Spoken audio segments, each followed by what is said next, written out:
Use summary blocks to display content from certain collection pages such as blog posts or products in a variety of layouts. Before adding a summary block, you must first add content to a supported collection page such as blog post or product page. To add a summary block, click Edit, and then click Add Block.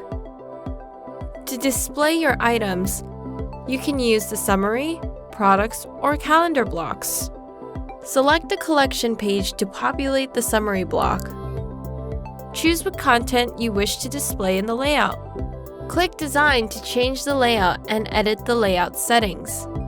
With Fluid Engine, you can now move, layer, and resize the blocks, giving you the tools to add depth to your site. Once you edit the summary block to your liking, click Save. Let us know if you have any other questions. We're always here to help.